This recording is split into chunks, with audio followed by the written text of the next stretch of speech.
Hey everybody, Kaysha here, and today I am here with my friend Jennifer Guskin. and we need your help. We are right now working on advocacy for combating human trafficking, and here's why. So we'll give you a little bit of background of our story, why we're doing. I was adopted as an infant by a couple who sold me throughout my childhood. I have been to Epstein Island and on multiple Lolita Express types of flights as a child. After I went public, Child Protective Services opened a substance exposed newborn case, even though all tests came back negative, and they told me that if I wouldn't stop posting on social media, I would never see my daughter again. I started to connect how I was adopted as an infant and then sold throughout my childhood, how many other children who have been through the adoption, foster, and CPS pipelines have also been trafficked to Epstein's Elk. And as many of you guys know already, based on the work that we do at the Karis Project, I'm an American Indian born in Canada under the Jay Treaty. My father and I were exposed in the improper contagion mitigations for the COVID pandemic in early 2020. As a result of this, I lost everything: house, cars, corporate assets, jobs. Bank accounts were shut down in Canada, and I fled to the US as an American Indian, fully documented, and was trafficked by rogue agents in ICE and other agents in government, and forced to live with single American men. I was even imprisoned for 7 months initially, and then trafficked throughout the states. Put on full surveillance tracking and wasn't allowed to leave the city house or state without permission or work without permission. And that happened for many years, and I was on and off the streets because of that, and in and out of shelters. And that is just a small example of what many go through in this trafficking system, be it the family courts or otherwise. So that's why the Karis Project will be going to DC to speak with representatives and do live reporting. We're also going to be in contact with other families who are dealing with human trafficking, and through the CPS courts or through any other means, lesser versions of trafficking, and doing reporting on them live and otherwise. We will also be working on we ultimately want to shine light on what's going on with the trafficking here in the US. And we also want to meet with various agencies in DC, and we'll be going back and forth for training sessions and other things so that we can be better equipped to help people deal with resolving some of the issues that we're seeing. We will also be putting forth petitions in government to help people get justice, and that's something that we have been working on already so far. We have some petitions that have recently been filed in the state of Colorado, Michigan, Texas, and Arizona, and we will be continuing. But we can't do this on our own. We will be traveling to events and training courses, as well as DC on a consistent basis. We also have to get acceptable equipment, such as computers, cameras, interview gear, etc. There will be other miscellaneous costs that would also be like gas, food, and rooms if necessary. So that is why we are working towards combating human trafficking, and that is exactly why we need your help. We cannot do this alone, and most what the Karis Project does is on its own dime. And so we do love and appreciate each and every one of you that support us and all the work that we do. As many of you know, we also live stream on Lindell TV every day. And everything we do, like I said, is on our own dime. So we appreciate all the love and support and all the people who do donate. And we would very much love and appreciate that still. Thank you, everybody, for your time and considerations. And thank you for all the support. And we will catch you guys in the next one, and hopefully we might see you guys in the future and come across you and maybe be able to do some great things together. Hello, everybody, and welcome to the Karis Project podcast. Today, we are discussing some of the effects of this feminism and in the Black community and all of this sort of stuff. And so, Kaysha, you want to just kind of give us a few little intro before we get to it? Hey y'all. Kaysha here. What's good? In the pervert. Oh no, not my, not my thing being ripped. Let's just get into it. Let's just get into the clip. Let's just get into the clips. Okay, I'm going to bring this one up here. And this woman is talking about being in between a strong, independent woman and the hyper femininity, which they're saying they're pushing. So let's get to it. I am not a strong Black woman or a damsel in distress. Let's talk about it. Lately, there's been a lot of discourse about how Black women are demonized for our strength and our independence. People love that strength when we're holding a family together or rallying behind a cause. But then they turn around and use that strength as a way to dehumanize us. And I see a lot of Black women trying to combat this by embracing their damsel in distress. There are these femininity coaches who are making a living by telling Black women that the only way we can be safe and protected is if we're hyper feminine, timid, and soft. Now, if that's the way y'all want to go about it, then whatever, I can't do nothing about that. But I do want to say that it's okay to just be a Black woman. I am not the epitome of strength, the strong Black woman. Sometimes I'm weak as and I'm not some divine feminine damsel in distress. I'm not going to tone down my assertiveness or my personality to appeal to society's perception of womanhood. I am just a Black woman, and that is enough. Black women have varying degrees of strength, weakness, aesthetic, and energy, same as everybody else. And whether you're a Black woman that's strong, assertive, or masculine, or whether you're timid, feminine, and soft, we are all worthy of love, security, joy, and protection, period.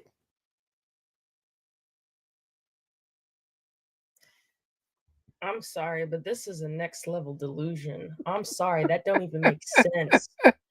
You can be a masculine woman. Are you saying that men should be gay? First of all, are you saying that men should be gay? Because when you tell a woman that it's okay for you to be masculine and you still deserve the protection and provision of men, you're saying that men should be attracted to masculine women. That is gay.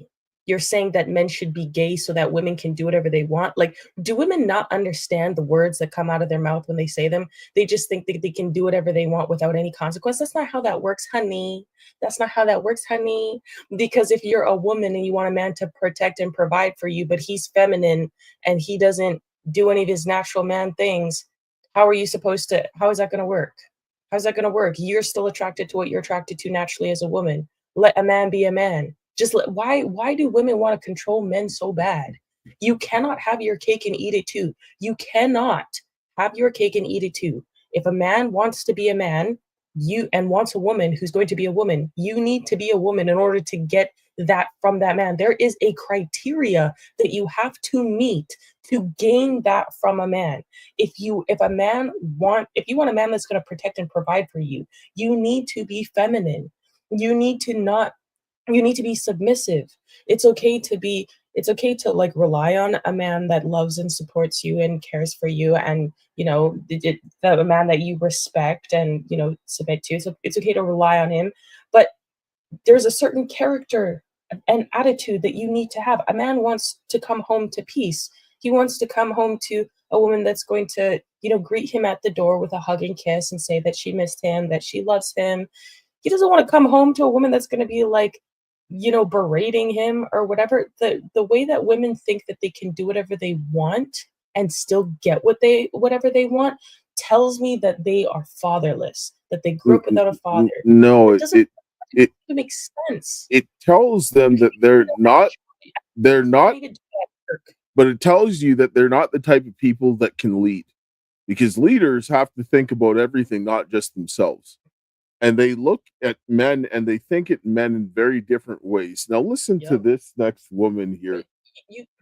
Go ahead. You cannot even show up to your job and say, I want this job.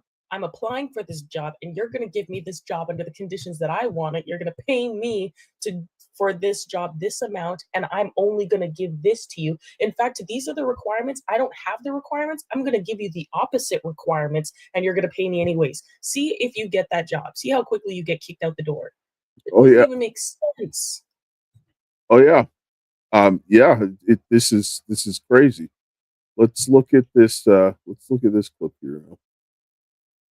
And I know this is the same demographic that complained about participation trophies in society, so I'm going to sum this up really quick. Women are not participation trophies for men existing in life. You don't grow up as a man and get a woman just because you exist.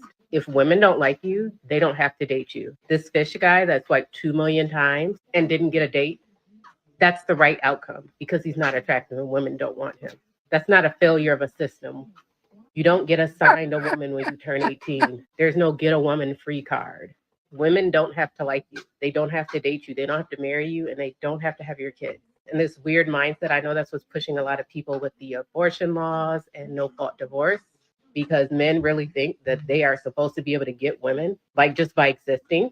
Instead of you guys working on yourself, going to the gym, trying to be attractive, going to therapy, making more money, you can get the kind of woman you actually want, because a lot of you guys could get women, you just don't want the women you could get.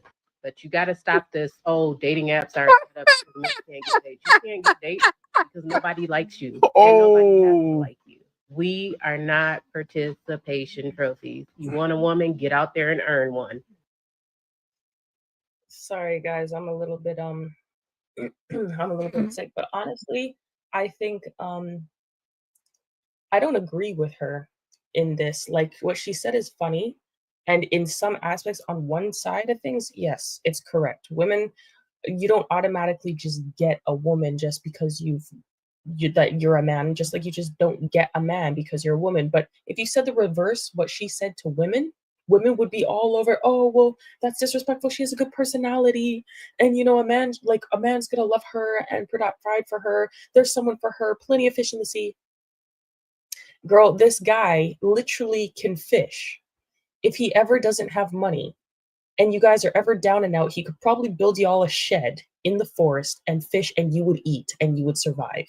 Like, women don't think the way that they used to think, and because of the delusion of society today, women can be like, oh, I'm going to swipe past all of these guys thinking that they're going to get the billionaire to take care of them because they just don't like average guys anymore.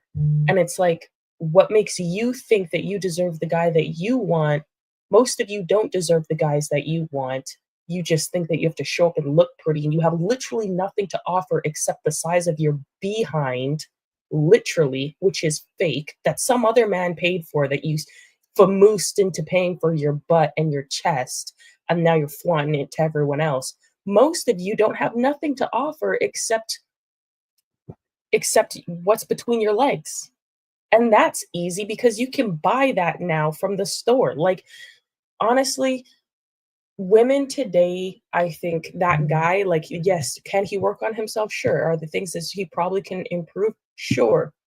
But is there anything like really, is he an extremely hideous guy? No. Like, he doesn't even look like an exceptionally hideous person. He looks just like an average guy. I honestly don't know why for him to be swiping 2 million times and didn't get a date, that's questionable. I'm wondering if there's a character issue. But what I'm saying is, the way that women are actually looking at the average men is more so, I think, the cause of the problem, because there's a lot of good guys, even more attractive than that average looking guy, because obviously he's like an average guy or whatever. There's really attractive guys that are still getting screwed over consistently because women are just being delusional, like, just completely. They're good guys. They don't want to cooperate with the guys. They have the mentality of the other woman. I can be masculine and a man should still treat me the way that a man should treat a woman. Well, you're asking him to be gay. You're asking him to have someone head over him and be domineering and usurp his authority and actually still want to sleep with you and marry you and have kids with you. That's sick. That's sick. So it's like, I think it's a greater issue than just the fact that, and then the women on those dating apps, a lot of them are not right in the head too, just to be fair. I don't know. I could go on and on and on about this, but what do you think, man? Well, I think that she's very delusional on that whole aspect, because women think that they should get men just by showing up. They're not Exactly. doing the things, they're doing things that men just don't even care about. And they think, well, okay, well, you're just going to take it anyway. It's like Yeah, this, no, it's like that's not how the that works. sacrifice that God asked Cain to give and Abel. And Abel did what God wanted, and Cain said, well, this is what you're going to take, and What you're I'm just gonna going to get. like it, right? And then what Yeah. did he do? He killed his brother because he was angry because it wasn't the situation. So women expect to come and give men a swift kick in the hind parts and then say, well, you're gonna take it and you're going to like it. And that's exactly it. So why can't this man show up and be like, "Oh, I can be an average guy or a feminine guy, and you're just gonna have to take me as I am, and you're gonna have to be with me." That's the same twisted mentality that that other girl just came in and said, where, "Oh well, we can be masculine and all this, and the men just gonna have to, serve us as men the way that we are and like us the way we are." But the women are not even gonna do what they're demanding that the men do. No, they're The women, not. it's a whole double standard, It's because a then all those complete double million women that standard. tried to left on, yeah, and all those women that didn't go with him, then they should have gone with him. They should have take their own advice, because I'm sure a lot of those women are not even much of a catch themselves. Like, let's Well, be so they try to act like they are, but they're yeah. not. And most of They're the people that anyway, they're because if really you not. most of the yeah, And that's really the whole thing. You're seeing such a double standard that it's not even funny, right? delusion. These people did not have fathers. I'm telling you, like, these people did not have fathers, and they had feminist and delusional boss babe mothers that had men in and out of their house on rotation, sleeping with them. That's why they thought that you could be a boss babe and still have and do whatever you want and still have men, because the men are still sleeping with these women, and women think that quantity equals quality, and it's not. It's No, not. they think A that a man man, to commit to you. yes, and that's what they think, right? So we're gonna listen to this So irritating. this yeah, we're gonna listen to another woman. She's talking about how to get, And actually, and go ahead. sorry, again, just quick. The fact that this guy actually knows how to fish and he's caught a big fish, that's actually really cool. Like, that lumberjack kind of like business is actually really cool, because all these guys that are flashing drugs and money like near their face and doing their money spread, these retards that don't know anything, most of them getting money in super quick ways and really messed up ways. But if you're really in a dire situation and you actually need to survive, bro, if he's not actually pushing you in front of the danger and saving himself, he's actually, regardless, even if he's not that kind of person, he's still not going to be able to keep you alive, like survival wise. Like, a lot of these Yes, men don't have skills to keep you alive if things hit the fan. You yes. women are stupid. Now let's listen to this next woman on what she has to say. So I'm a sociology major, so I'm often thinking about how we are socialized, especially as women specifically. And it's made me a lot more cognizant of the things that I want to unlearn and things that I want to stop participating in so I can have a better life, essentially. So I thought I would share some of those things with you guys. One of the biggest things is prioritizing other people before myself. I think that's something that even as a little girl, we're taught to start to do and like placate people and their feelings and take on that ownership. And that's something that I really, really am working really hard in therapy to unlearn, because I feel like that's just not a sustainable way to live. Not apologizing for things excessively. I'm all for taking accountability, but I feel like it gets to a point where women apologize for like things that we don't need to apologize for, like things that are out of our control or things that we don't need to be sorry for. Like when you start a video or something, you don't need to apologize for your appearance or things like that. Like you don't need to apologize for that. You don't owe the world prettiness. Downplaying your accomplishments, being humble, let's dead that immediately. You deserve to feel proud and you deserve to boast about the things that you have accomplished. As long as you're not putting anybody down, be proud of that and don't say, oh, I just did this or I just did that. No, you did that and you're amazing for it. Let's be proud.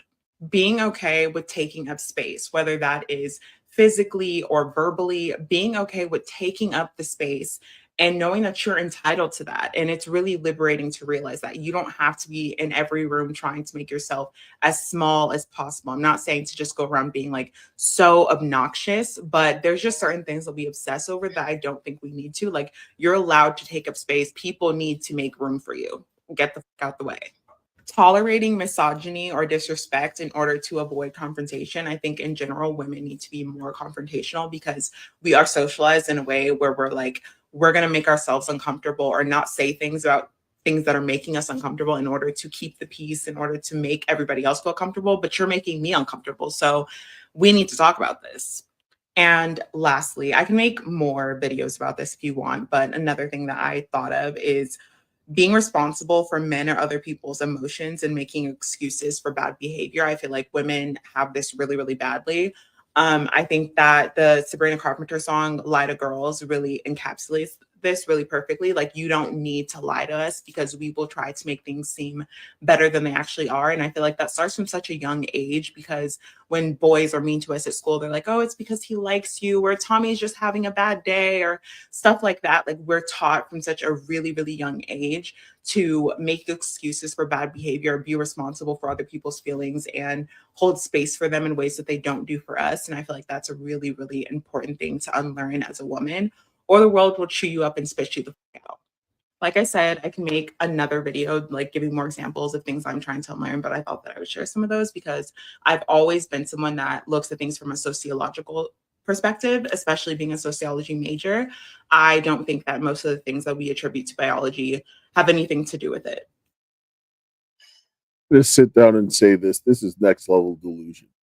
This is a perfect example why educated Black women don't get married, because that woman's extremely aggressive. Like, oh, we got to make the space and get the F out the way. Excuse me? Confrontational. If a man walked into a room full of other men and did that, he's going to get his teeth knocked out. Right? That women are doing, like, promoting these types of mentalities that would get men killed. Yep. And then they have all these laws protecting them. And if they say this, then they're going to weaponize it against them. But they don't understand what they're doing. They have no idea. They're like, oh, we don't need men. Well, who gave you those abilities to do what you're doing? It certainly wasn't women.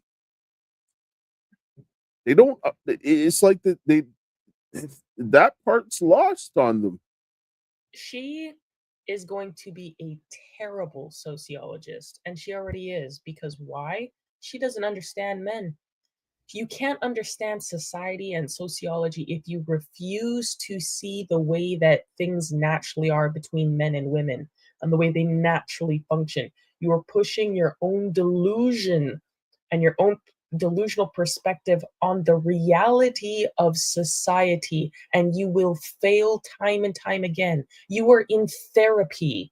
You cannot help anybody. You are literally in therapy to try and make yourself feel better so that you stop trying to have any regard for others. You literally said that you are going to therapy to help yourself become a sociopath.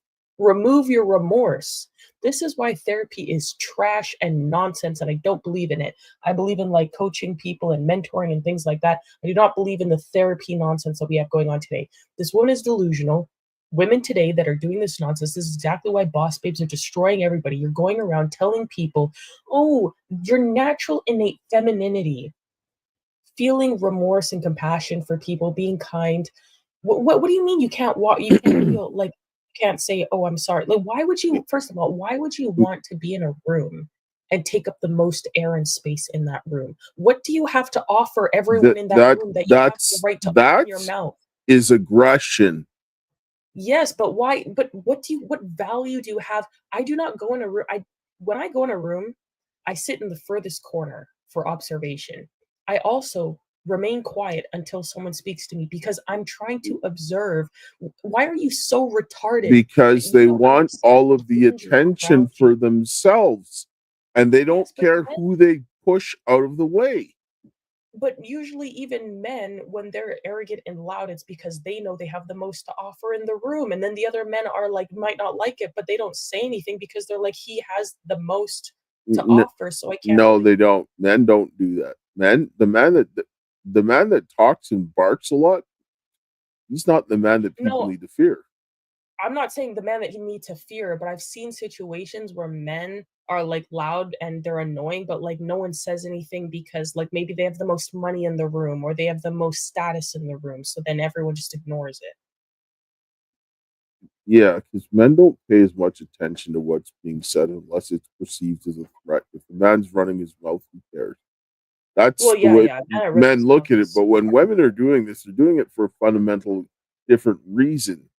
Women are not naturally aggressive the same way that men are, and men, like, I mean, what Yeah, she's saying is just ridiculous. Um, yeah, and this is why education, I don't believe in university for the most part, because it makes women worse. She's gonna be an awful sociologist, and she's making herself an awful person. She's paying to go to therapy to become a sociopath. let's take a short commercial break, and we'll come back on the other side. Hello, everyone. I'm excited to announce the next generation of energy drinks, Rev 7. It has no sugar and no caffeine. Instead, Rev 7 uses Go BHB. Go BHB is one of the body's primary ketones, and it provides the most efficient and clean fuel that your body needs. It also helps you stay energized all day with no crashes. Not only that, it produces 3 times more brain energy than sugar, which helps boost your memory, focus, and mental sharpness. It also helps reduce stress and helps balance your mood. Rev 7 does all that while being the best tasting energy drink ever. So go to mypillow.com or call the number on your screen. Use your promo code to save 20% today. I'm so sure you're going to love Rev 7. For a limited time, you get our introductory 3-pack absolutely free. I drink Rev 7 every day, and I absolutely love it, and so will you. Yes, if you need any of the My Pillow products, go to mypillow.com/Karis or call 800-845-2942. There's other ways that you can support. You can see down in the description. There's an action plan there if you want to help the human trafficking and help Tina Peters out. There's also the donor box and Give Send Go, or if you're watching Rumble, BitChute, or Facebook, you will be able to see the links in the description, or you can go to all my links / the Karis Project and find stuff to support. Yeah, sorry. Also, I think that women's problem, like they grow up, a lot of them, maybe they grew up in an abusive home or like I said, a fatherless home, regardless, whatever. And they did not see good examples because if you grow up in a house with God, you're gonna know you cannot ever your goal in life is not to be proud. Pride is literally of the devil. Literally. Like the characteristics that you should focus on, all the fruits of the spirit, that they're like that should be people's focus. Like when you everything that she said was completely opposing to the character of Christ. And that's why I'm Yes. like, growing up in a house without God at this point is abuse. All right. Like, I'm not gonna say that people need to be forced into that, but I'm just saying like it causes a lot of delusions. Yes. Now let's listen to this woman talk about getting respect. I want to talk a little bit about respect today. And I started thinking about it because I was reading the work of Eric Fromm. And he said that you can't respect somebody until you first know them. And this really aligned with me because I've always been one of those a-holes that didn't just respect people just because. I'm basically like, who are you? What do you do? Why are you wanting me to respect you? Because the fact that you're asking for it kind of means you might not need it. Like, if you're asking so much and it doesn't naturally come to you, then like, it's a problem. And in my work in the space of mental health and coaching and all the things that I've done, all the research that I've done, all the clients that I've worked with, the thousands of clients that I've worked with, I see that some folks that really fight for respect are doing so out of trauma. They've been injured, they've been harmed, they've been aggrieved in some place in their life, and they now want you to fill the void, fill the gap where they feel like they've lost respect, they've lost power. Like it's really about power in the past. Now your job is to fill it up for them now. Respect is one of those things that if you have to ask for it, you don't have it. They don't even want respect. They really want submission so they can get that power. When in reality, respect actually grows as a result of vulnerability. Because the more vulnerable somebody is with you, the more likely you are able to get to know them. And theoretically, the more you get to know them, the more you should respect them if they're doing things worthy of being respected. So getting respect is really about being seen, not being feared. But we have, through the trauma of our society, connected respect with fear. So if you want respect, do the work that you need to do so you can be a person that deserves and earns the respect of those around you. Not someone who bullies and dominates folks until they fear you so much they pretend they respect you. Yeah, so I'm getting increasingly angry with each clip that we see, and I'm wanting to bash my head into the wall. Because you know what? What she just said is how women end up in dumpsters, like unalived in dumpsters. You cannot go around a man. I don't see men doing this, saying that when I see a man, I'm just gonna like disrespect him just because who are you? Like, that's how you start a fight. Like when as a woman, the thing that has kept me alive the most in life was respect. Even if the person didn't deserve respect, I give a certain degree of respect to every single human being for my own safety and well-being. And that has literally kept me alive in situations with people who genuinely wanted to do harm with me, because for some reason, I don't know why, you can reason with a man who has it out for you if you are respectful. I don't know why. I don't know, like maybe the grace of God as well, but like they have some weird code in their brain. But women have this idea that until I understand your position, your status, and your all this other stuff, then I'm going to respect you. You know what? You don't have that. Jesus wasn't rich. What she's trying to do is to treat a man like a woman. She's talking about submission, like, oh, he's trying to dominate you and all this stuff, and I have to be submissive. They want men to be formed after their image. This is what this is doing, because they're trying to destroy men. They're saying that, oh no, we're not trying to destroy men, we're trying to be equal, but you're listening to them saying, and they're doing things that are absolutely destroying men. Now let's listen. Well, why? But how can you say like how she was like shoot, what was I gonna say? I forget. Whatever. I mean, let's just listen to this clip. A lot of Black men are starting to shy away from Black women. We're angry, we're loud, we're violent. We always demasculize men, and that's exactly how Black women are. Tough. I think men back then dated more white women and other races. No. Listen, Black men are still dating Black women. Black women are more. I say there's none, but I think that a lot of Black men are shying away from Black women. Yeah, and the famous ones too. And the famous ones too. Why do you ever think you would be like, why? What? Like, okay, I think on average, statistically, Black men date statistically Black women. But she said, oh, and the famous ones too. She's talking about the ones where she feels will really have her up in ranks, not the average Black man, because nobody wants the average Black man. Like, what's wrong with you?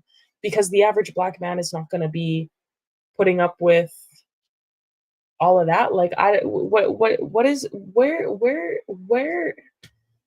are they off thinking that they can do these things? Like, these women are saying things and coming to conclusions that make no sense whatsoever. No, they don't. Like, maybe Black men are not dealing with you because you have a bad attitude, but predominantly, I think Black men like Black women. I mean, yes, there are the ones that they divert out. Yeah, but I think statistically, they stick to Black women. But listen to what this woman here says. And this is a Black woman. She's talking about how black men are treated by black women. Baby, it is 2025. Can we please stop with this goofy outrage whenever it comes to black men being in relationships with non-black women? As a black woman myself, I have never understood this issue. Because as much as a lot of black women act like they just can't stand black men, I don't understand why y'all are mad. And then we'll make stupid ass arguments like if he don't want to be in a relationship with a black woman, it means he hates his mom or something like that. Because a white woman is what activates this man's libido. Why does he have to hate his mama because of that? And let's just play devil's advocate for a second. Let's just say he does have this underlying hatred towards his mom. Have y'all ever paid attention to how a lot of black men are actually treated by their mamas? So even if that is the case, why are we skipping over the fact that it very well could be justified? Of course, we have some exceptions, but as a whole, black men are actually treated horribly by black women, whether it was from a romantic relationship or from their mama or their auntie or their grandma. A lot of black men have experienced trauma that was caused by black women. Y'all have even got on here and acknowledged that black men who act like they have this hatred or this dislike towards black women is because of unresolved issues of trauma that they went through with their moms. The only thing I do agree with y'all on is that if they do have some underlying issues whenever it comes to their mother or whatever the case is, they should seek some sort of professional help for it. Those type of issues do need to be addressed. But y'all are skipping over the fact that the root to the issue is how he was treated by black women. Y'all want to hold black men accountable for not addressing their trauma. How about we hold the person who caused the trauma accountable as well? Yeah, she's right. Yeah.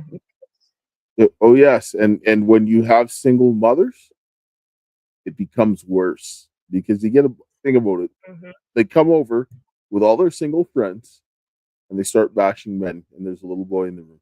Yes. And all they hear Yes, about that's how men are this and how men are that. They're so terrible, and this is what is ringing in his ears continually, and Well, they'll say everything else. directly too. Exactly. So, what do you think is that's going to do to a young man growing up in that situation? It is going to absolutely destroy him. Absolutely destroy him. This is yes. I'm gonna this is not going very well, and I'm gonna bring up here what a woman says on feminism in the black community. They did not tell us that all of that being my own person and I'm independent would lead to separation, loneliness, celibacy, and lesbianism. They didn't tell us that if you give up the man, you're going to take one of these things and it's worse and it will destroy your nation. They made us think that it was some kind of glorified position to brag about the fact that I got my own job, my own credit card, my own car, so I don't need no man. I don't even know how we got that mixed up. Ain't none of that got nothing to do with being with no man. We have some serious relationship problems that nobody has been able to address us on because everybody wants to pretend that this is not going on. Over 60% of our women are single, widows, separated, or divorced. They don't have a man. Ooh, boy. Yeah, she's right. Oh yes. Yeah. That's the truth. Exactly. And some true because a lot of the women out here, I saw a woman who was catering to a dog the way that more better than women even cater to men, a pit bull. And I was like, the fact that women will do this for dogs but not men is crazy. And then everyone was like, oh, she's a lesbian. I'm like, even worse. Yes, Even that's worse. yes, yes, that is. And now we're going to listen to a woman who calls herself a feminist, and she talks about toxic feminism.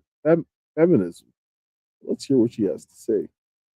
People consider me a feminist, but today I'm going to call out toxic feminism and explain to people what the difference is. Toxic feminism believes that women are above men. I just want to be treated equally. Toxic feminists feel as though it is their right to verbally or physically abuse men. Feminists think that verbal abuse and physical abuse is wrong, no matter the gender. Toxic feminism claims that only women are the victims. Feminism does not dismiss the things men go through, but it also doesn't ignore the things that women go through. Toxic feminism demonizes men. Feminism accepts men, but understands that there are things that we as women still experience that need to change, like being told we deserved something because of the way that we were dressed. Toxic feminism is sexism. Feminism isn't. Toxic feminism is harmful. Feminism is helpful. Toxic feminism for women is pretty much misogyny for men. Toxic feminism reminds me of extremism in religion. It doesn't mean the foundation's bad. It just means there's in it that give the rest of us a bad name. Yeah. So shout out to that black lady for trying to be a good person, but get it? Because the redheads are black. Boom, boom. But honestly, she's wrong. She's unfortunately wrong. If you go down to the roots of feminism, that is exactly what it is.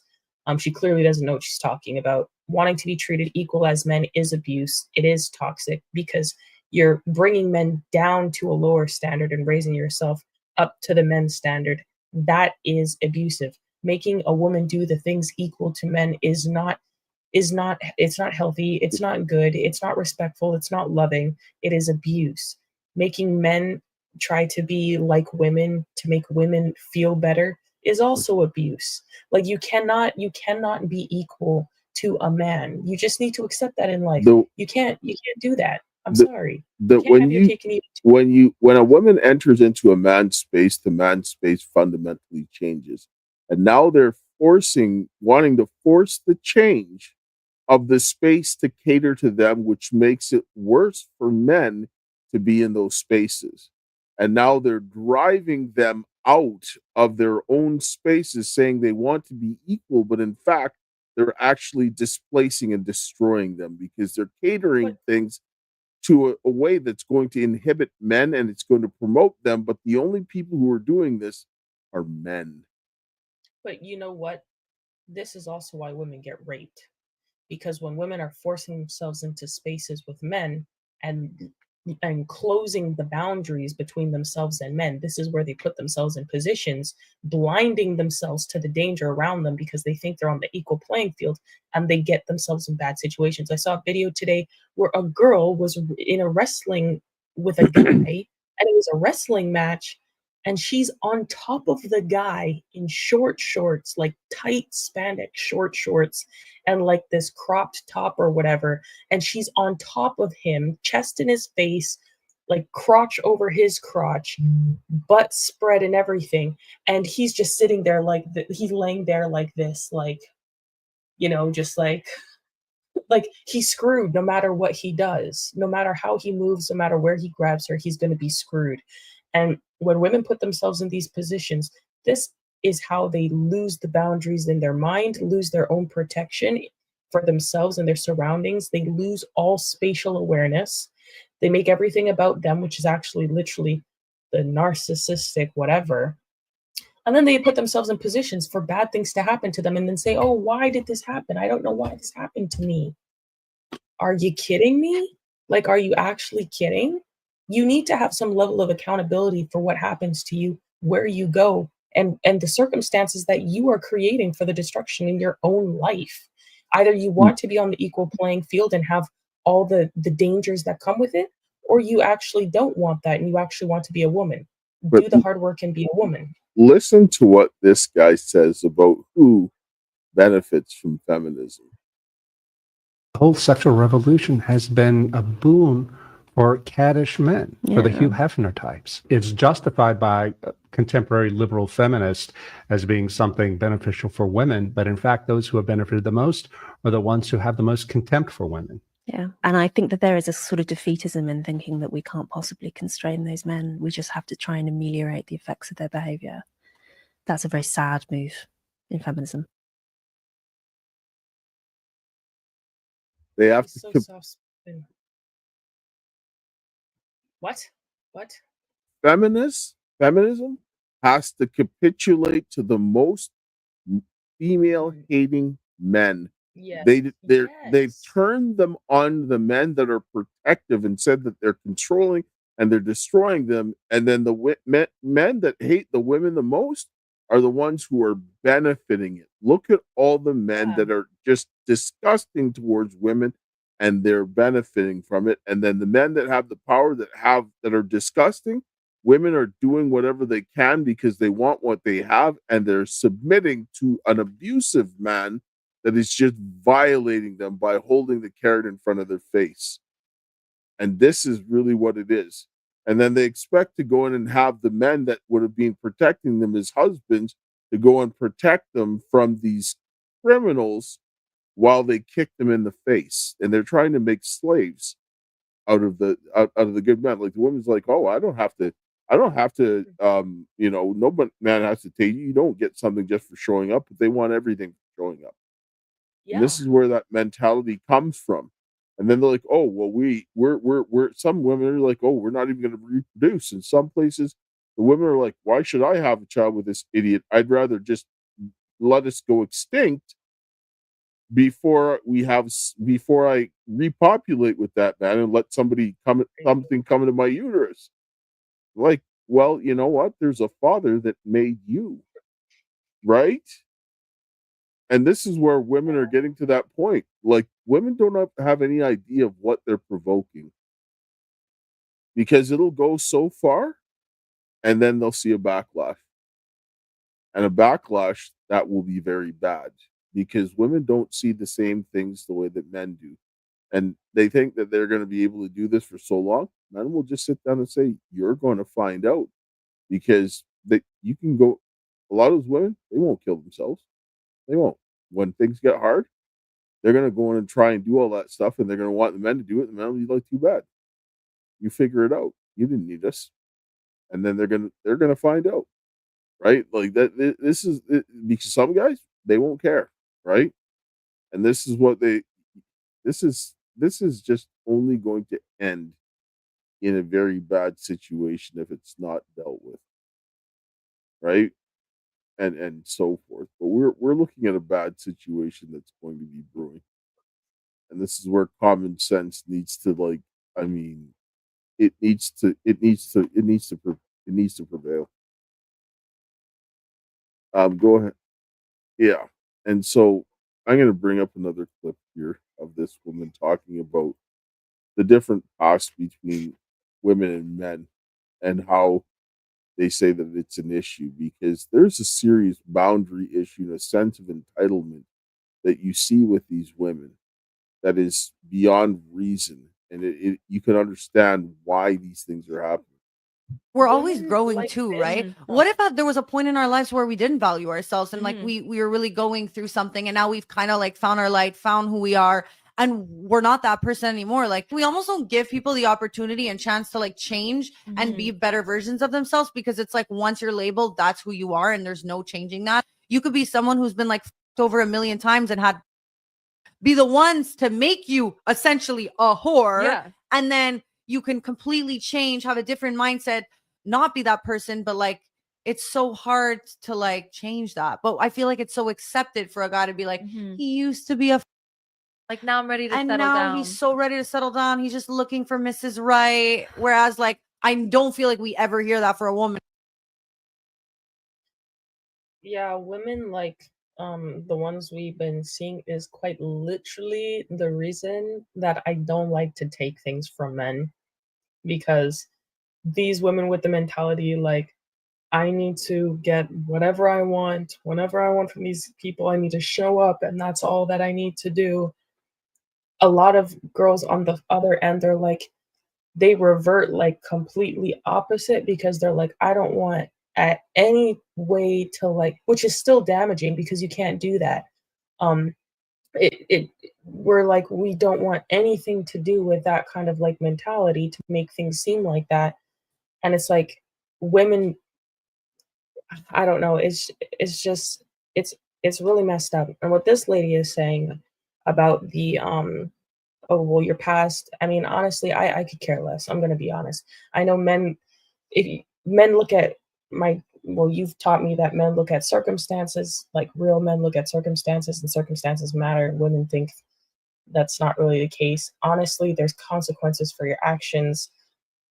Should you judge someone if they're a completely different person? No, but that doesn't mean that a guy doesn't have the right to choose not to be with you. He still has his own free will, and you can't, if someone doesn't want to be with you, there's no point in trying to convince that person to be with you, because even if you convince that person to be with you, they're going to resent you. It's like, just be with someone who's going to accept you for who you are, the fact that you had a past, but you changed and you're a better person. Don't gripe and complain about the person who doesn't want you. Like, that's a level of control that I don't even understand. Get over it, because someone will want you. It's just the man that you want doesn't want you. But there becomes a level of entitlement that is being given to women over these years, and it's becoming a reckless level. And when you sit down and you start fueling women with a sense of entitlement that I can do what I want, and the world is going to change around me rather than me adapting to the situation and finding a way through it, then you begin to start understanding why we're seeing rises in things like this. A disturbing new trend happening in schools across America.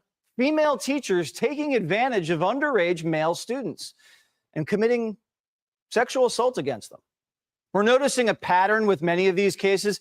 They're using iPhones and social media in order to target the victim. Take 24-year-old Ricky Lynn Laughlin, for example. She worked as a special ed teacher in Missouri when she allegedly sent naked pictures and videos of herself to a 16-year-old student over Snapchat and then asked him to send pictures of himself in return. And then things escalated. He says Ricky kissed him and invited him over to her house to have sex while her husband was out of town. And Ricky was charged with 6 different felonies. 27-year-old Reagan Anderson, a former teacher and coach from South Carolina, is facing 2 counts of sexual battery on a student. She allegedly used Snapchat to send the teen naked photos. And then there's 38-year-old Lydia Pinto. Lydia was a high school gym teacher and coach, and the victim reported Lydia abused him when he was around 14 and continued doing so until his senior year. So what's going on here? Joining me now, host of Takedown with Chris Hansen and the Predators I've Caught podcast, Chris Hansen. Why is this trend seemingly picking back up again now? I think you have better reporting, Jesse. I think you have awareness on the part of victims who are no longer as afraid as they once were to come forward. And I think you have parents who see suspicious behavior on the part of their children, then they can check cell phones, iPads, all kinds of other digital media. And the evidence is right there. These are criminals, these female teacher predators, but they're not smart criminals, and they leave a digital footprint. Some are suggesting because of the COVID pandemic, people were remote for so long. Now all these teachers are back in the class with the students and they just can't control themselves. You know, one of the questions I'm asked most frequently about our predator investigations, do you find women predators? And in our cases, we do not, because these are guys who go online, they like to meet a stranger, a child, groom them, and then meet for sex. In female predator cases, they don't like the anonymity. They like to know their victim. So this is a case where they see their victim, they have power and control over their victim, and they're reliving this fantasy. And what we're also seeing is a lot of fetish porn involving teacher-student sex. And so if you're into this sort of thing, how long is it going to be before the fantasy is no longer good and you have to act out on it? And that's what we're seeing now. That's interesting that the women want the intimacy and the men want the anonymity. Tell us about your series now, because I was a huge fan of To Catch a Predator. Absolutely. Well, I appreciate that. For 20 years now, we've been going after men who try to meet and sexually assault children online. In the new Takedown series, which is on my streaming crime network, True Blue, we continue that tradition and embed with law enforcement across the country. And we have probably 60 new episodes up on True Blue right now, along with other crime investigative documentaries that we do. All right, check it out. Chris Hansen, everybody. Thank you so much. Thank you, Jesse. Hey. Wow. That's crazy. That's disgusting. But you you notice that they start posting this stuff online? Why would you do crazy. that? This is the thing. This is the thing. Women predators are so unhinged. They'll do things that male predators will not even do. Like he said, they don't want the anonymity. They want to be out there and they just publicly declare their predation. It's like, it's crazy. And people just let it slide. It's like, it's sick. Well, these ones got caught, thank God. But what the hell? What the hell? What about all the rest that are not getting caught? Yes. And we're running up on time on this side here. We're going to come in and go into this a little bit more, because this bold pushing of people to go in and just do whatever you want without consequence is only fueling people like this even more. And yeah, I'm going to close. Your kids, Dad. Yes, I'm going to close here with your prayer, and then we'll be back on to give you final thoughts. Heavenly Father, Lord, we thank you for this day. We thank you for your love, grace, and mercy. We thank you for the hope that you have given us this day. Open our heart and mind to your will. Help the men and the women to come together to rebuild our families, our churches, our community, our nation. And Lord, that we could have some protection for the children is my prayer. In Jesus' name. Amen. Thanks, Dad, for the prayer as always. Yeah, guys. Feminism is doing all sorts of filth. Like we seen from beginning to end all the different types of filth going on. And man, protect your kids. Homeschool your kids, man. Be a traditional wife so you can homeschool your kids and protect them. Anyways, thanks guys for tuning in. We'll catch you on the other end. Stay tuned in a few minutes for part 2. Thanks for your time and considerations. And to my dearest Karis, until we meet again, my friend. I will. Ciao.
Hey everybody, Kaysha here, and today I am here with my friend Jennifer Guskin, and we need your help. We are right now working on advocacy for combating human trafficking, and here's why.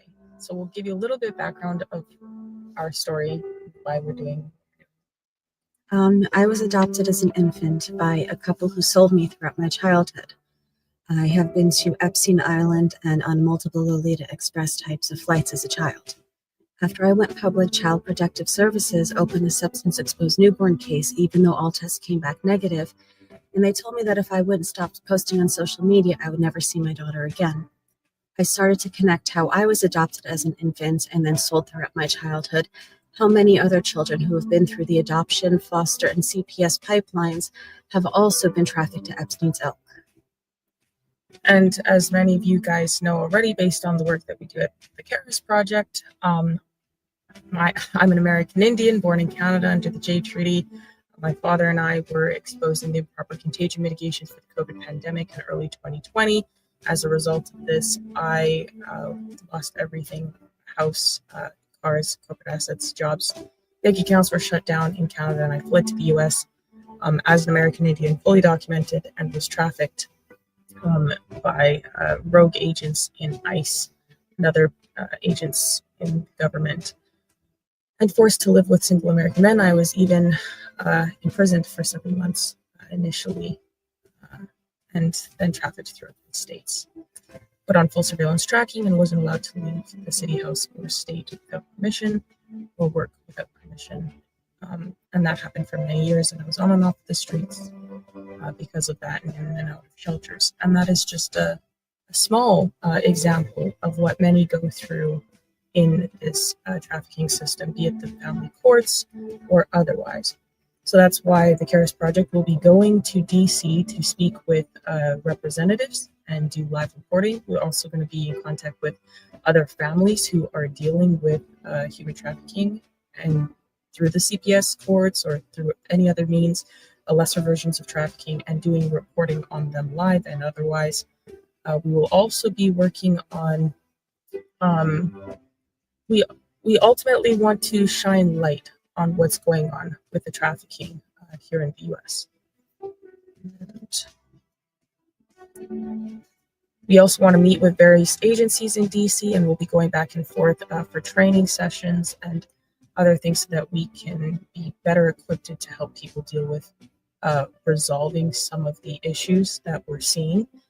We will also be putting forth petitions in government to help people get justice, and that's something that we have been working on already so far.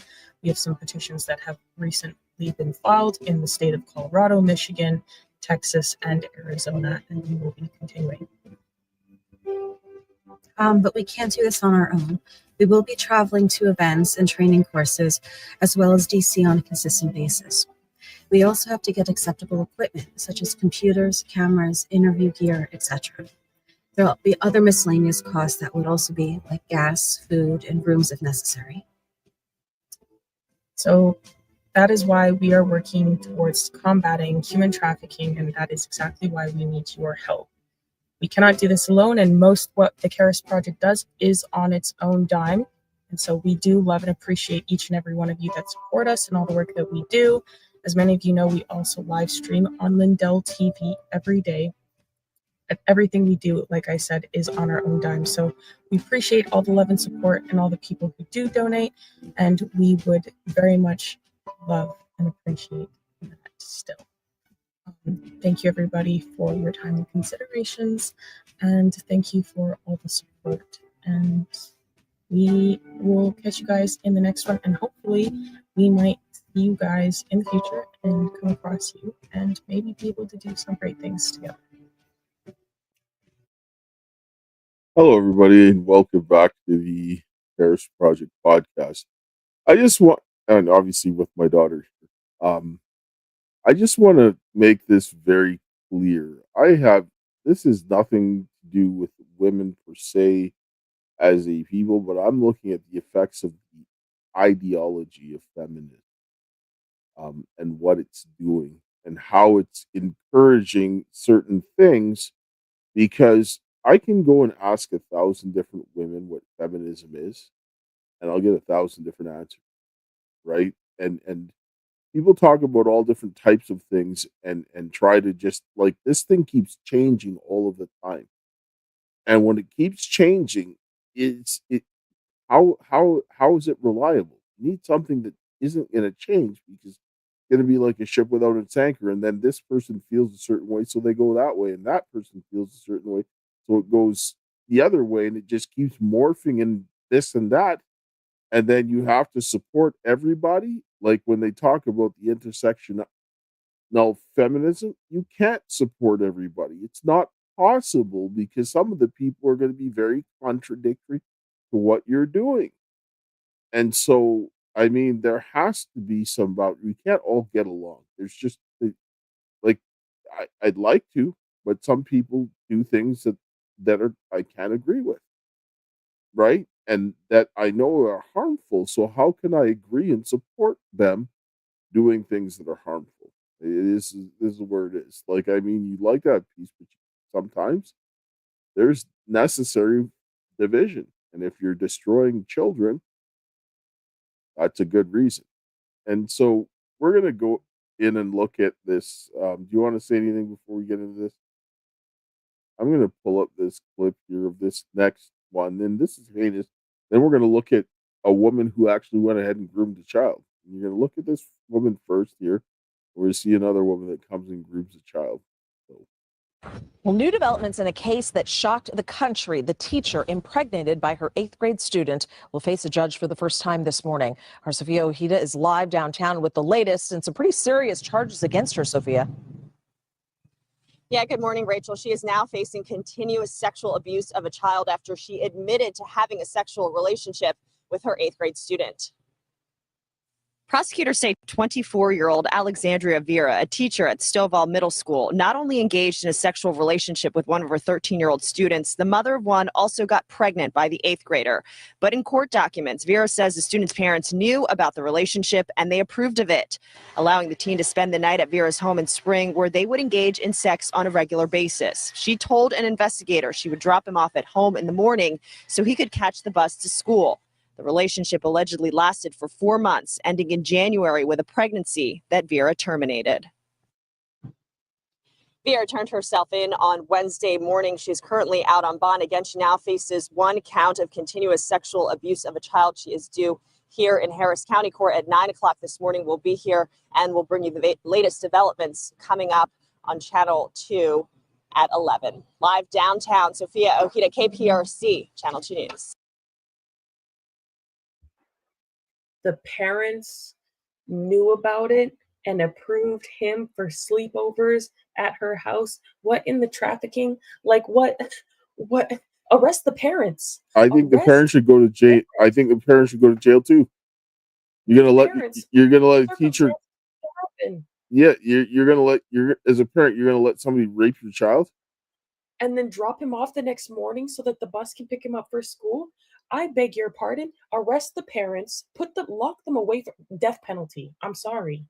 Capital punishment. That's the worst. The parents should go to jail longer than the rapist at that point. Yes, you allowed somebody to rape your child. Like this is wow. But this is self-entitled ideology that's coming there. And I'm not saying that every woman is going to do this is nonsense. But when you're teaching this nonsense to someone who's already going to be predisposed to being disturbed, you're going to push some people over the edge. You can't teach people to do things without consequence, right? And then you're looking at all these other factors, like the guy talked about the school thing. This is what some of these girls who are watching this pornography that are seeing that as a teacher, it's acceptable to sleep with your student. And then you're going to be pushing this into their heads. Then what's going to happen? Because this is what happens. I guarantee some of these girls have been either abused or they've been watching pornography or something from when they're young. Right? And then you're going to teach them that they can go and do whatever they want and that they're going to have all of this stuff on their side. Like, you got to just put the brakes on this. And this is, yeah. It's probably easier for people to come up with these ideas, like you said, if they're traumatized, and then you don't give them the boundaries and tell them they can do whatever they want and they should feel pride, they shouldn't feel remorse, nothing, just like that girl was talking in the other clip that we watched in the previous stream. Oh, just do whatever you want, and men need to accept you, and you just need to show up, and that you can come into that space and do whatever you want, and everybody needs to get the F out your way. That's not the kind of mentality you want to teach to a predator. Yeah, especially if a woman is traumatized from whatever messed up stuff she learned as a kid or whatever, and she's watching the pornography, like you said, grooming herself into, but prison, man, prison. This feminism, it needs to stop, because honestly, this, like, the sexual depravity in our world right now has never been this high than when feminism dropped. Well, like new feminism. It's constantly changing, and they say that it's evolving, but it's human beings doing this. You're always going to get people that are going to do some delusional and crazy things. I'm not saying that. I'm saying that it's never done anything good, but I'm saying that as a whole, like, there's a drawback. We need to have some kind of course correction for what we're doing here. We're going to look at this. Pros, there's more cons than there is pros. That's how it was set up from the jump. It was never going to be more pros than cons. The pros, in fact, that you have from feminism actively leads you toward the con. What you think is the pro, if it makes sense. Yes. Sorry. We're going to pull up this clip of this woman, and this, we'll just get to it. A lunch lady in Connecticut has admitted that she sexually abused a teenage boy, and now she's pleaded guilty to 2 felonies. And it all happened right before she was supposed to go to trial. Welcome to Sidebar, presented by Law and Crime. I'm Elizabeth Milner. 33-year-old Andie Rosafort, a cafeteria worker in Danbury, Connecticut, entered pleas in state court on Thursday, which means she'll avoid having her dirty laundry aired out during a trial. It was set to start this week. Now, she did admit to sexually assaulting a 14-year-old boy. Right now, we don't know the exact terms of her plea agreement or her potential punishment, but we may learn more at a court hearing next month, after New Fairfield High School admin reported that there might be an inappropriate relationship between one of their students and an employee. When the allegations were made, Rosafort resigned from her part-time position. A friend of the teen called his father back in January of 2023 to tell him that they were attending a party at a friend's house. That's when the teen suddenly said he needed to leave for a little bit to pack for a trip, but that he'd be back. When he returned, he was acting strangely, according to his friend. The friend later found out that he had left the party to have sex with Rosafort. Police say Rosafort picked up the victim from his friend's house and drove a short distance away, and that's when the assault occurred. We're not going to get into the details of that encounter, but during a forensic interview with police, the victim allegedly told them that he felt uncomfortable after it was all over. So he left Rosafort's SUV and went back to the party. The teen reportedly told his parents what happened soon after. Officers found text messages and explicit content from Rosafort on the teen's phone, suggesting Rosafort had been grooming him for some time. According to police, multiple students told them that the middle school lunch aide was talking to freshman boys on social media like Instagram and Snapchat. When Rosafort realized there was a warrant out for her arrest, police say she turned herself in, and she posted a $100,000 bond and was released on the condition that she have no contact with any minors besides her own children, and she's not allowed on social media at all. This woman has children, and she done this with a 14-year-old. Like, where? I don't look like I don't understand. I don't understand how you can look at a child and feel that way. I don't understand.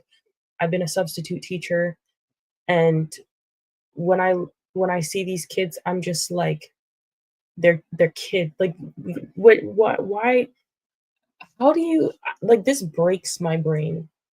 This breaks my brain, because how are you as a grown woman feeling comfortable abusing a kid like this? And then also again before the trial, like right before the trial, like you just didn't stop, you just continued, you just decided to plead guilty but continue. Like No. She didn't. She pled guilty so that they didn't have to come out and talk about all the stuff in the trial, and so she can just take the plea deal and so forth. Like, she didn't want people to know how wicked and disgusting she is. yes, and yes, because listen, That's crazy. This they're going to talk about some of the stuff that went on, and when I saw yeah, I couldn't have that job. I couldn't sit there and say stuff like that, because the things would be so outlandish that I would be like probably sometimes laughing, being like, what kind of world do we live in, man? We're cooked. well, yes. Listen to the stuff. Listen to the stuff that this woman was doing. Can't be for real right now. Just listen to some of this stuff. Now let's take a closer look at the arrest warrant application filed in Superior Court in February of 2023. The victim described Rosafort as a lunch lady when he was in 8th grade during the semester before summer of 2022. He described how he and all of the students found her funny and personable, and the students, including the victim, found her Instagram profile, and the victim then added her on Snapchat.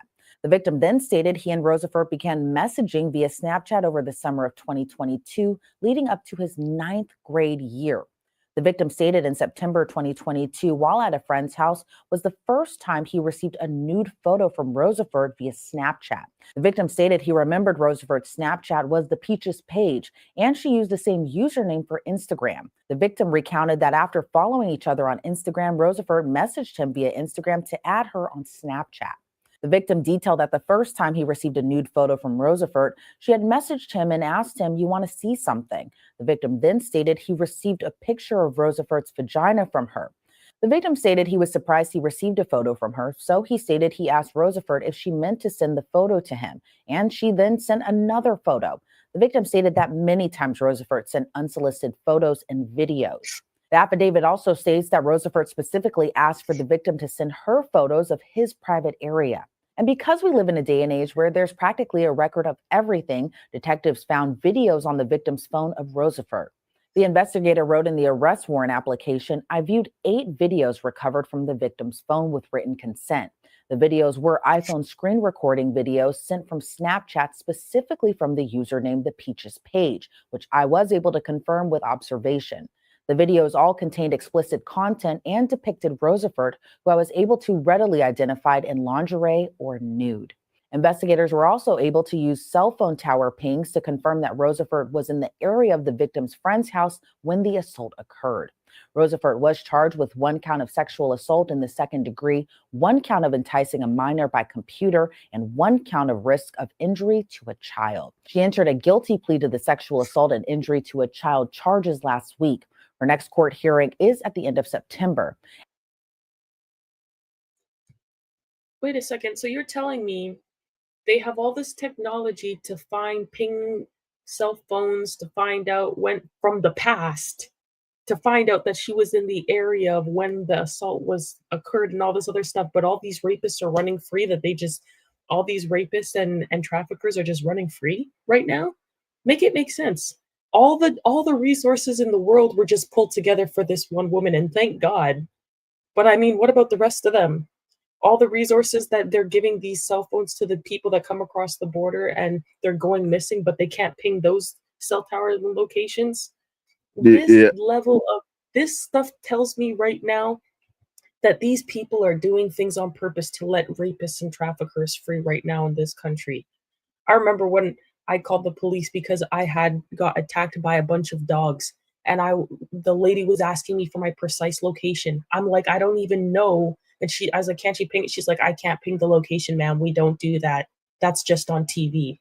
I was like, I know you're lying, but I ended up like having to look on my Google Maps and try and pull like exact streets and stuff. And she was still like, ma'am, like this tells me that these police people are allowing people to get raped. All these little boys and little girls in school, all this stuff, all these people who are doing this abuses and they're getting away with it. It's on purpose. 100% it's on purpose. Oh yes. When they just said they picked that tower location to know, man, no. Oh yes. That's crazy. Oh yeah, and it gets worse. It's unclear right now if she'll face sentencing on that day. Well, here to talk more about this case is criminal defense attorney and former prosecutor Serena Townsend. Serena, thank you so much for being here today. I really appreciate it. Thanks for having me. Of course, of course. So talk to me a little bit. Were you surprised at all that Andie Rosafort pleaded guilty and avoided a trial in this case? And again, this is like on the eve she was supposed to go to trial. Yeah, I'm not necessarily surprised. What we see in a lot of these kinds of cases is that the defendant does like to go to trial simply because usually the plea deals are very aggressive and they require you to do a lot of things. Sometimes you could avoid jail time, but for the most part in these cases, at the very least, you have to admit what you did and you have to register as a sex offender. So a lot of times women, men in this situation, they do like to take the case to trial to see if they could beat the charge. So it is a little bit surprising in that way. Mm-hmm. And she hasn't been sentenced yet, but what do you think the appropriate punishment will be for this case? Oh man, I always feel like the appropriate punishment is never the one that actually happens. Because think of it this way, when you take a plea, it's a compromise. Typically in a compromise, both sides walk away a little bit disappointed. So I have a feeling that the plea certainly required her to admit her guilt. Hopefully it required her to plead guilty to a felony rather than a misdemeanor. Certainly requires her to register as a sex offender. But I do wonder if they got any jail time out of her or if they're going to place her on probation. If she does avoid jail time in this case, do you think that does a disservice to the victim in this case as well? And do you think that's also because, if there was a male defendant doing this to a female victim versus a female defendant doing this to a male victim, what do you think kind of the disconnect will be if she avoids jail time? Sure. I think that there is a double standard still in today's day and age between the female defendants and the male defendants in sex crimes cases. So I do think that perhaps, the victim and certainly the victim's family might feel a little slighted if she does get away without any jail time. Then again, I think if she does get away with no jail time, the prosecutor probably felt like this is a better deal than having to force the victim to take the stand and testify and confront his abuser. Because as we all know in this field, that is kind of opening up the wounds and re-traumatizing the survivor of the sex assault. So there is that compromise there. And we cover a lot of these cases here at Law and Crime. I guarantee you that the boy wouldn't care about the trauma if he could put her in jail. Yeah, and she's gonna reoffend. Like, she's gonna reoffend. She's gonna go and rape some other little boy, or if not the same boy. Like the one woman, remember, who we showed the clip of her? She ended up raping one of her students. She got pregnant by him, went to jail, come out, raped him again, had another child with him. Then when she got out, then married him. Like, and then years later they divorced after he realized like he was groomed like his whole like adolescence to that woman, and like that these people, they're so brazen, they're just going to keep going after these children. This is absolutely unhinged. It's absolutely unhinged. The fact when they said misdemeanor, potential misdemeanor or probation, I was like, I beg your pardon? For raping a kid? No, man, that's crazy. Crazy. Yes. This is disgusting. Sixers have had more time in prison for standing outside of the Capitol. Exactly. And female is rotting in jail right now. Female sex offenders, they don't get anywhere near the time that men do. They don't. They do not. But let's continue. It's unclear right now if she'll face sentencing on that day. Well, here to talk more about this case is that's the wrong one. Whoops. I'm gonna go and put this. Let me put this here. We get the right one up. Whoops. Back and get this, because that is. There we go. Yeah. And what I found interesting to me is this pattern that we're seeing where these defendants are luring these victims and grooming these victims. First, it starts off with a social media ad, then it turns into a nude photo exchange. What are your thoughts on how social media plays a role in sometimes in these crimes? Social media is very dangerous for young children in so many ways, and particularly in this way. First of all, how did she even get that, that child's social media handle? It's not, appropriate for her to even have that. And that's literally step one, let alone the further communications and then what it turned into.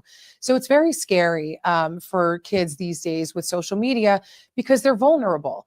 And it's very strange to me that this was a lunch lady rather than a teacher. I mean, usually when people are able to manipulate children, it's because they have a very close contact with them in an innocent way at first, whether it's a clergyman or a teacher, a doctor, things like that. But here, if it's a lunch lady, how was she able to get that deep into conversation and relationship with these children? And like you said, the social media is what's kind of bringing her to that place. So it is dangerous, very dangerous. And the details in this case really break my heart for the victim, where, I think maybe in the past, people might recognize this as like a cool thing, which obviously it's not. It's disturbing. It's honestly, quite frankly, just disgusting.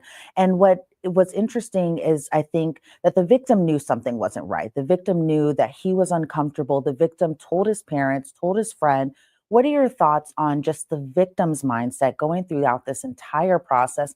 But even the assaults, what are your thoughts about just kind of how uncomfortable the victim felt in this case, who is just a boy himself going through puberty, going through, that awkward phase in their lives? But what are your thoughts about that? Sure. It's a very difficult time for children at that age as it is. And you're dealing with all sorts of different hormones and feelings and insecurities.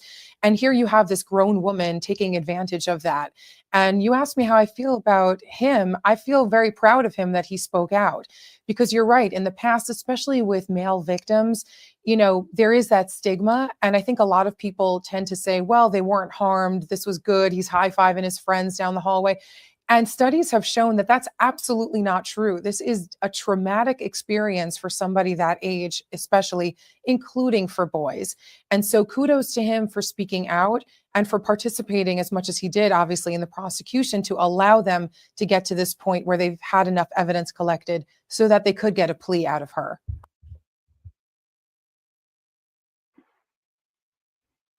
Yeah, you know what? This makes me think like I have a friend. Well, no, I don't have a friend. I once upon a time had a friend that I knew in school, in high school, where she was in grade 12. I think she was dating a guy who's in grade 8 or grade 9 or something. Yeah. She became a teacher. Yeah. She became a teacher. And then this is like making, and I was like, this is weird. I don't know if you should. She's like, oh no, but like he's such a man, like he's so much more mature than I was like, no. I really don't think you should do this. I really don't think this is a good idea. She dated him for a long time. She was like madly in love with him. And we stopped being friends shortly, like not too long after, like yeah, we're not, obviously we're not friends anymore, but this makes me think of that. And then the fact that she became a teacher is so concerning to me, because it's like that type of person mentality, and she's very much a feminist, and that type of person mentality are the ones who are becoming teachers. So Yes. what's to stop that from continuing? Nothing. That's really it. Well, let's take a short commercial break and we'll be right back. Hello, everyone. I'm excited to announce the next generation of energy drinks, Rev 7. It has no sugar and no caffeine. Instead, Rev 7 uses Go BHB. Go BHB is one of the body's primary ketones, and it provides the most efficient and clean fuel that your body needs. It also helps you stay energized all day with no crashes. Not only that, it produces 3 times more brain energy than sugar, which helps boost your memory, focus, and mental sharpness. It also helps reduce stress and helps balance your mood. Rev 7 does all that while being the best tasting energy drink ever. So go to mypillow.com or call the number on your screen. Use your promo code to save 20% today. I'm so sure you're going to love Rev 7. For a limited time, you get our introductory 3-pack absolutely free. I drink Rev 7 every day, and I absolutely love it, and so will you. Yeah, so if anybody needs any MyPillow products, go to mypillow.com/Karis or call 800-845-2942. Use the promo code Karis. You can get the energy drinks. You can get, any of the MyPillow products, the beds, the pillows, the bath towels, and all that kind of stuff. Or you can support there at the donor box or the Give Send Go, or you can go to the links on Rumble, BitChute, and Facebook. And you can see all the links in the description, or you can go to all my links. All my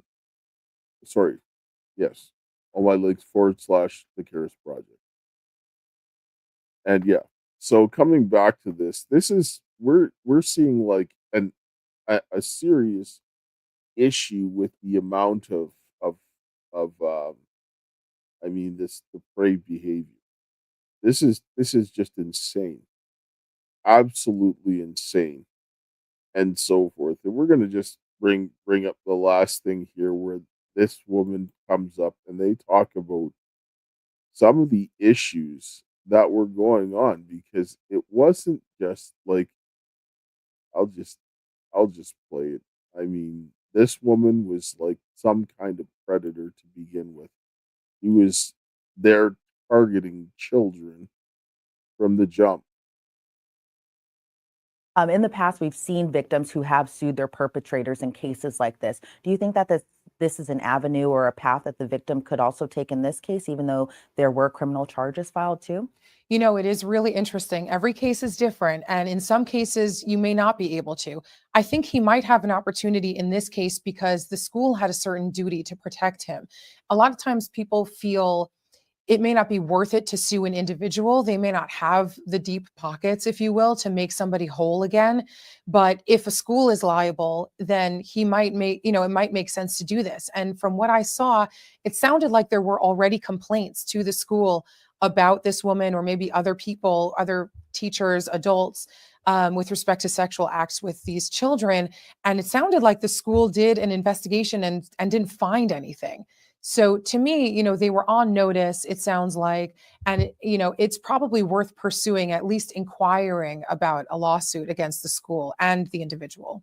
And as we continue to see more cases like this, what are your thoughts on what schools can do, school districts, but even as well as parents, as far as having those really tough and quite frankly, awkward conversations with their children? What are your thoughts on that? Sure. I mean, parents are parents and they need to protect their children, but they also feel like when they send their children to school that they're protected at school too. And the onus is on the school while the child is there to protect them and to make sure that their teachers are vetted and trained.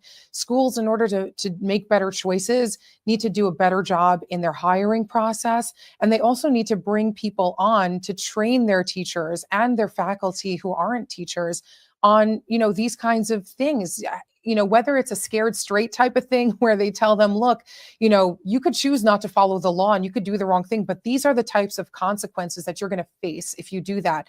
Obviously, the better thing would be to train them to prevent all of these kinds of things from happening. So I do think schools need to be more vigilant. They need to be auditing their hiring practices and the teachers that they hire. And they need to listen to their students when their students are saying, hey, something is off about this teacher, something's not right. They need to give, their students a little bit more of the benefit of the doubt in these kinds of things. Kids are not stupid. They're just young. Exactly. Serena Townsend, thank you so much for joining. Yeah, so this is why when I was in school, I wasn't respecting teachers just for the fact that you're a teacher, you told me to do something. I'm not doing it if I don't agree with it, because you're not going to do anything to me all type of ways. And if I was a kid, if I had a kid and they were in school, I would be like, no, if a teacher tells you to do something that you don't agree with, do not do it.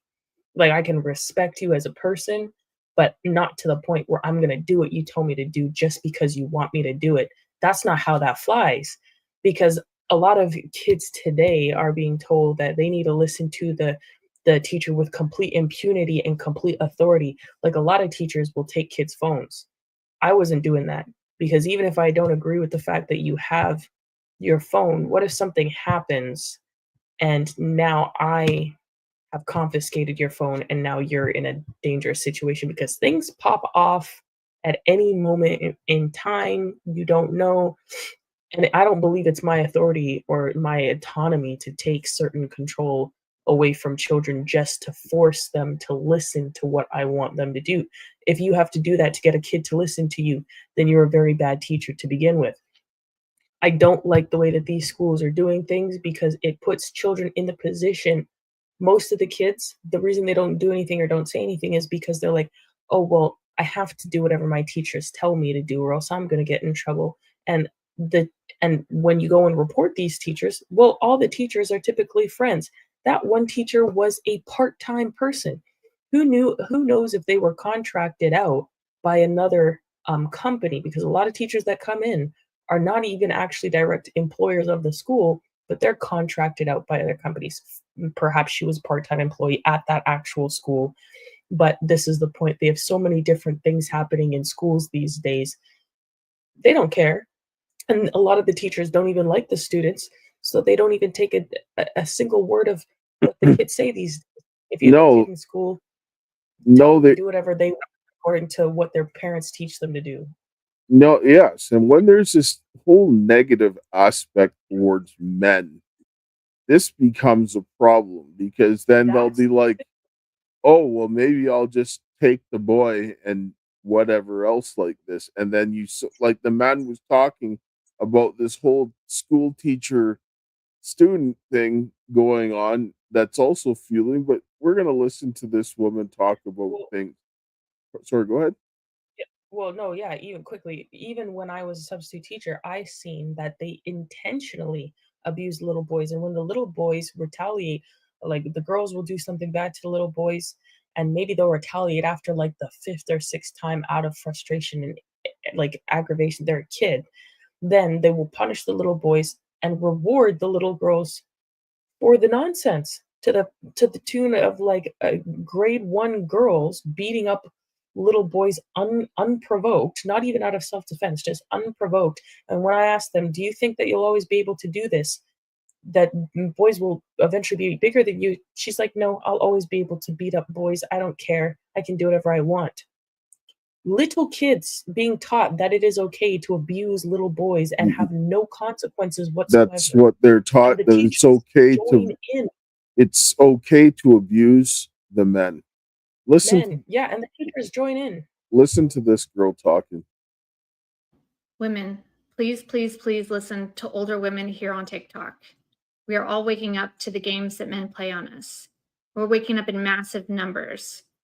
If you listen to us, the older women on TikTok, we will tell you the truth about what's really going on and how men manipulate and use women so that you don't get taken advantage of like a lot of women in our lives. And in case anything does happen, you're not left in a really bad position. You're prepared for the worst. You have to realize something. Men are programmed to want access to a woman's body. They don't see us as real human beings. They see us as a sexual object. The game of romance has nothing to do with real love. It's just sexual desire. We've been fed this lie through Cinderella stories and through our grandparents. But the truth is that men only want to find something they can dominate and conquer. Men have taken a very long time to evolve, and they're still very far behind women because we've had to evolve in order to survive. We have children. We had to develop love. We had to develop empathy and compassion, while men were just running the streets, finding another woman to conquer. Please don't be fooled. Any man who talks to you is interested in you, quite literally. Men act very different to women who are unattractive than to women who are attractive. I've witnessed this firsthand. In fact, when I'm my most attractive, I can be mean and nasty to a man and he'll still be sweet to me. But if you're ugly or even average looking and you're mean to a man, it can be very dangerous. They will be very cruel and mean and actually talk back and aggressive with you. Don't get it twisted. They're very upset inside because they know the power that we have, that we're always going to be desirable all of our life. I knew a woman in her 60s and she got a man within a week. But men find it difficult the older they get to actually acquire a woman. They'll tell you the lie that the older you get, the more unattractive or less desirable that you are. That's simply not true. A man will take access to any woman's body if he gets the chance. They've also called us W's and SLTs when really they were the promiscuous ones the whole time. If you give a man a chance at accessing your body, he will take that chance, even if he doesn't find you that attractive, even if he doesn't like you as a person.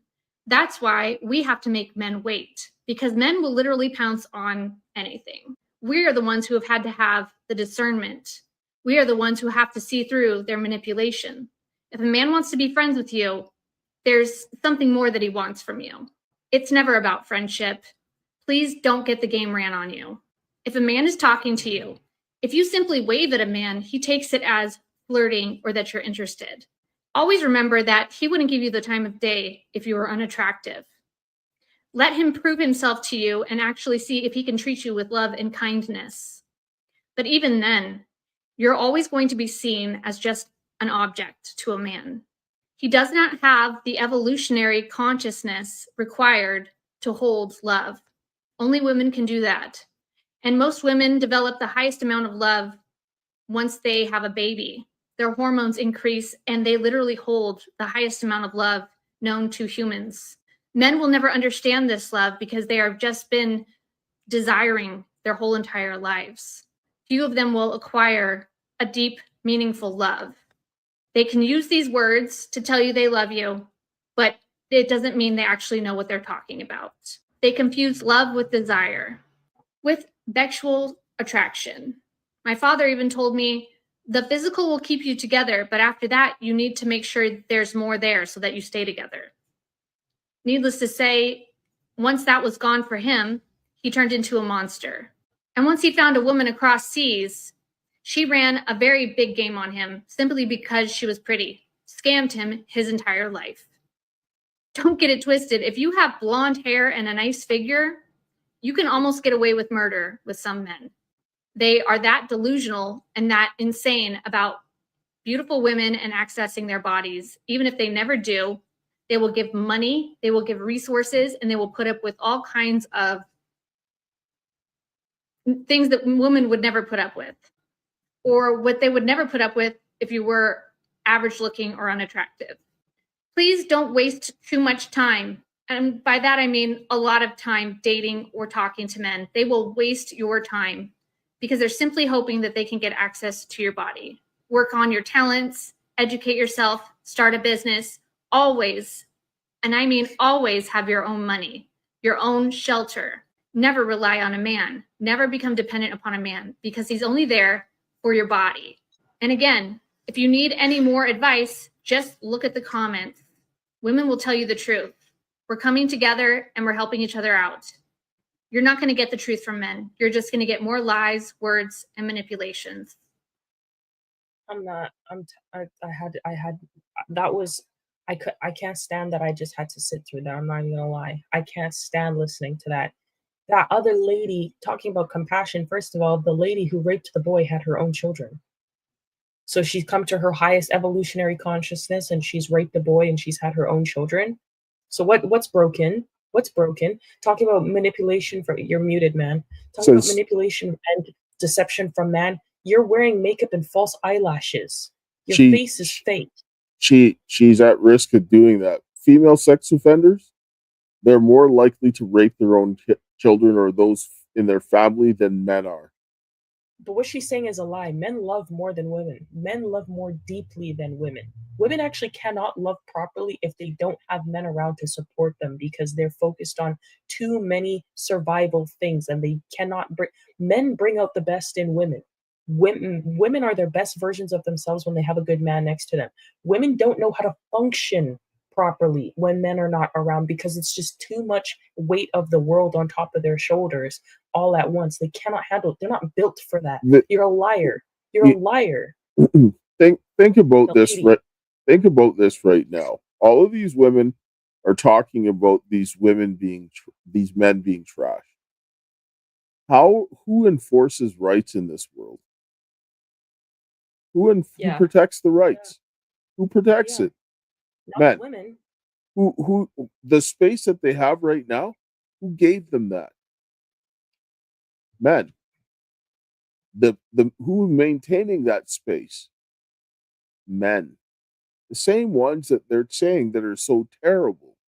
So if they want to draw into that camp and say that this is the case and they're going to do whatever this and that, you think that when the men withdraw their protection, you're going to win?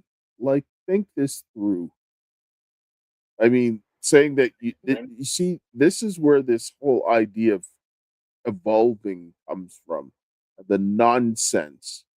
You're not evolving. You're becoming more base and you're looking to destroy the human race to satisfy your feeling. That's nonsense. That is absolute, utter rubbish.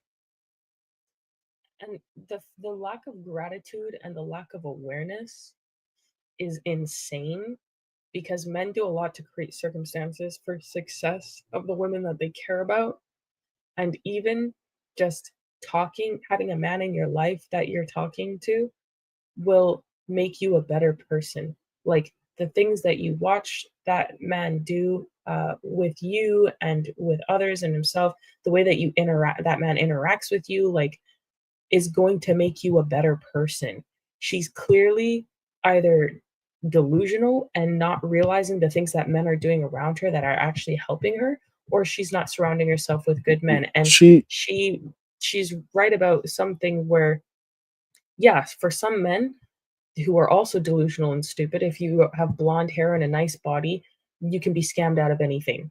But those men are not men you want to be with anyways, because they wouldn't be good men to you even if they dated you, because they don't understand how to have a good family. They probably, I don't know, they probably are not actual good people. Like what she's saying as a whole, saying that women are so much better. If women are so much better than men and more evolved, why are they being manipulated by men? Why is it not the other way around? Why are men still manipulating women if you're so evolved? Idiot. Honestly. This is where if they're. Men are so evolved, why do we need men to protect us? Why is the system predominantly run and operated by men? It's not because they're gatekeeping it. And if we're so much better and evolved than them, it wouldn't matter if they would gatekeep it, because we would create the circumstances to take it by force and bend their hands and their will. They're realizing that they got this because of men giving them the ability to do this. I just want to bring one. Tell the truth is a lie. Yeah. So I'm going to bring this last thing because we're going to close back in with the Black women. This woman is saying that they've been lied to. We're going to hear what she has to say. There is a strange fascination with the single Black woman that is just out of control. What I found is that Western media has the tendency of promoting and valorizing single Black women, or if a woman is married, of usually finding a way to suggest the fact that she's not happy, that she's somehow being constricted or constrained within her marriage. We see that happening all the time. And it's just a reminder to me that there's legitimately an agenda out there to keep Black women from thriving. Like, out there, for sure. I don't know if it's media, I don't know if it's America, I don't know if it's demonic, it's probably all the above, but it is inspired by the devil, straight up, like straight up, because there is no way you can tell me that a woman out there is thriving and that she is being her full self when she is outside of her natural God-given context, which is a community. I'm not sitting here and saying that every woman has to be married today in order for her to be thriving. No, what I am saying is that Black women are human beings like everybody else. They are not these impervious, godlike, superhuman, superwoman, entities that can somehow thrive in the midst of everything else. And it's not lost to me that at the same time, this 12-foot huge, godlike impervious statue was put up in the middle of Times Square, that happened at the same time that Black women lost their jobs more than anybody else in the USA. Black women are always being told that they're strong, independent, and that they are stronger than really anybody else. And that not only do they not need a man or a community, that they should actually be able to thrive without the help of that. But the problem is that this system is getting to the place to where human beings alone can barely survive by themselves with these current economic struggles. And Black women are actually the most susceptible to these things. Single mothers are the most susceptible, people who are in, a single income household. And so at the same time, Black women are being told that, oh, yeah, you're strong, you got this, and you're impervious, and you can do all these things, and you're a goddess, is at the same time they're losing their jobs, and they are more vulnerable than anybody else. But society hasn't given Black women a place to actually be vulnerable and say, I need help. Okay, I can't do this for myself. I'm not some superhuman that is above all of the aspects of femininity. I am just a woman myself. And it's so frustrating to me that I constantly get messages about women leaving their divorce and or leaving their marriages and being happier, or getting divorced and being happier, and talking about how they're able to thrive somehow the best when they're outside of the community, and when they're especially outside of a relationship with a man. And that is one of the most toxic and damaging things that has happened to the Black family in America. It goes against God's design. God said be fruitful and multiply. He desired that men and women would work together, be interdependent. And this is happening at the same time Black women are more vulnerable than any other time. And it is not lost to me that there is an agenda out there to completely destroy Black women and make it to where they cannot survive. And the best way for them to do that is to isolate them and to keep them from their community, their God-given community, whether it be their family, whether it be their husband, their church, their spiritual leadership, to keep them away from the system that would actually ensure that they're able to thrive and able to manage with what is coming. And I think at a certain point, we have to look and start to reject messagings that is just really leaving women in survival mode. And it's just so frustrating for me to see over and over and over again propaganda that is doing nothing but keeping Black women struggling alone, but convinced that that's the best that they can do. Yeah, I don't know what this interdependent business is. It's codependent. Well, Men and women are created to depend on each other. Yeah. Yeah. She's Same thing. What I'm saying here is that what feminism is going to do is exactly what was done in the Black community. You're going to see a rise in single parent homes. You're going to see a breakdown of family structure. You're going to see more violence, because they push this into the Black community first. So go pay attention to what's going on there. You think you're any better as a human being? No. Everybody's going to succumb to that. You start breaking down the family structure, that's exactly what's going to happen. And some of these people, they make no bones that they want to destroy it, and that's what you're going to get. And then you're going to see more of them predators come up because they're going to be unhinged, told that they can do whatever they want. And you're going to push more people into that as they're getting groomed and they're getting abused and they're getting that pornography in the hands of children. This is a recipe for disaster, right? This ideology is destroying people, and there's a lot of people unhinged because you don't know what person inside of your school that you're putting your child in front of to learn whether they're not going to be indoctrinating them with this insane, unhinged type of mentality. And especially what they're pushing in the schools, this is what we got to think about. Anyway, we're running up here on time. I'm going to close here with a prayer, and I'm going to give you your final thoughts. Heavenly Father, Lord, we thank you this day. We thank you for your love, grace, and mercy. Thank you for the hope you've given us this day. Open our hearts and minds that we can come together as men and women, that we can come with mutual love and respect, and that we can do things to the honor and the glory of God, and that we can rebuild our families, our community, our churches, and our nation, that we can heal this situation and protect the children who need it the most is my prayer. In Jesus' name. Amen. Thanks, Dad, for the prayer as always. Yeah, guys, this is crazy. Feminism is garbage. It's destroying the communities. We've been seeing that. If y'all want to end up like that, then go on with your bad self. But no, like my aunt used to tell me, I don't know why you do what you do, player, but it looks good on you. She says that to people. It's really funny. But yeah, that's not what you want to do. Men need to be men. Women need to be women. That's the only way. We need to work together. We need to be united and in God and family. Anyways, thanks guys for your time and consideration. We'll check you guys in the next one. And to my dearest Karis, until we meet again, my friend, and we will. Ciao.